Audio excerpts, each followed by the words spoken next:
천창의 가족 여러분, 일주일 동안 잘 지내셨는지요? 지난주에는 우리가 성경을 어떻게 읽어보아야 하는가에 관한 부분들을 나누어 보았습니다. 오늘은 그 방법을 순서별로 정리해 드리도록 하겠습니다.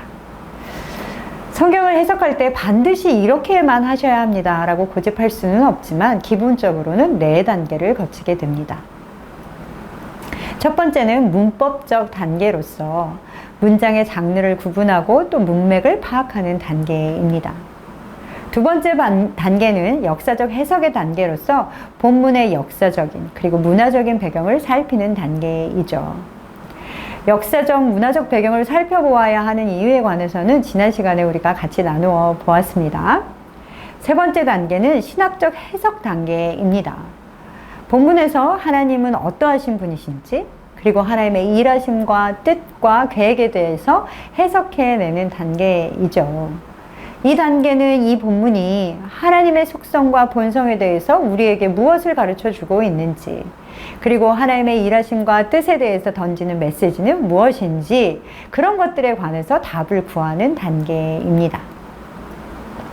마지막으로는 읽고 해석하고 하나님의 뜻과 계획을 발견했다면 우리의 삶에 적용해야겠죠.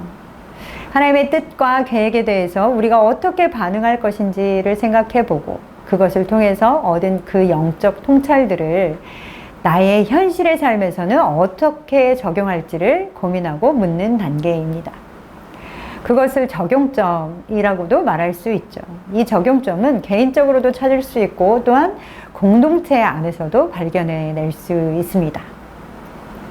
조금은 복잡해 보이지만 기본적으로 이러한 4단계를 거쳐야 성경에 대해서 올바른 해석이 가능합니다. 그런데 지금 말씀드린 단계 중에서 특별히 두 번째 단계, 역사성에 관해서 의문을 제기하는 사람들이 있습니다. 그것은 역사적 사실에 관한 것이기도 하고 더 나아가서는 역사적인 예수와 신앙의 대상으로서의 예수에 대해서 질문을 제기하는 것이죠. 이런 움직임을 역사 비평학이라고 우리는 부릅니다. 역사 비평학은 하나님의 계시에 의존하지 않고도 인간의 이성만으로 진리를 발견할 수 있다라고 주장하는 계몽주의자들의 산물입니다. 그 사람들은 성경을 일반적인 문헌과 동등한 인간의 책으로만 받아들이고 그리고 성경이 기록하고 있는 역사적인 사건의 사실성만으로 성경을 규명해내고자 하는 것입니다. 인간이 받아들일 수 없는, 인간의 이성이 받아들일 수 없는 초자연적인 기적의 사건들은 역사적인 사실이 아니라 인간이 꾸며낸 신화일 뿐이다 라고 주장합니다. 그런 맥락에서 볼 때 예수님의 동정녀 탄생이나 기적을 베푸신 사건들, 치유된 사건들, 부활이나 승천 같은 것은 역사 속에서 실제로 일어난 것이라기보다는 성도들의 믿음을 강화시키기 위한 목적으로 만들어낸 허구적인 이야기이다 라고 주장하는 것이죠. 이것은 성경이 지닌 신적인 특성과 인간적인 특성 중에 인간적인 특성만을 강조하여 신적인 특성을 거의 무시해버리고 학문적인 연구 영역에서도 배제해버린 결과입니다. 그러나 이것이 그 사람들의 가장 최대 약점이자 오류입니다. 성경의 신적인 영역은 단순히 역사 비평학적인 접근으로는 해석해낼 수 없는 것입니다. 그것을 넘어서는 다른 차원의 방법이 요구되어지는 것이죠. 그러나 이런 역사 비평학적인 접근도 긍정적인 부분은 있습니다. 역사적인 사실이 아니라고 주장하면서 기독교의 그 전반적인 토대를 무너뜨리려고 하는 것이 아니라면 성경이 기록된 시기의 유대 나라와 이방 제국의 역사와 지리와 그리고 문화와 풍습에 대해서 역사적인 배경에 대해서 연구하고 알리는 것은 성경을 해석하는 데 있어서 큰 역할을 감당할 수 있습니다.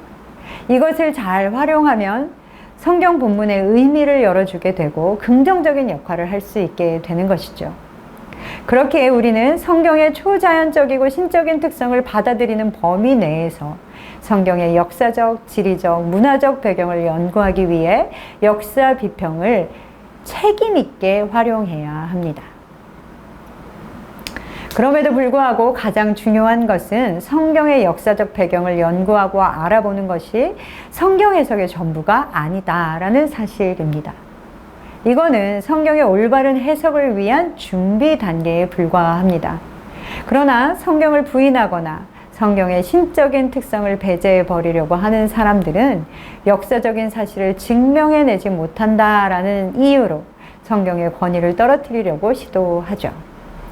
성경을 올바르게 해석하기 위한 역사적인 접근의 한계와 유익을 명확히 하심으로 성경의 역사성을 부인하는 사람들에게 분명하게 변증해 내시는 여러분 되시기를 소망합니다.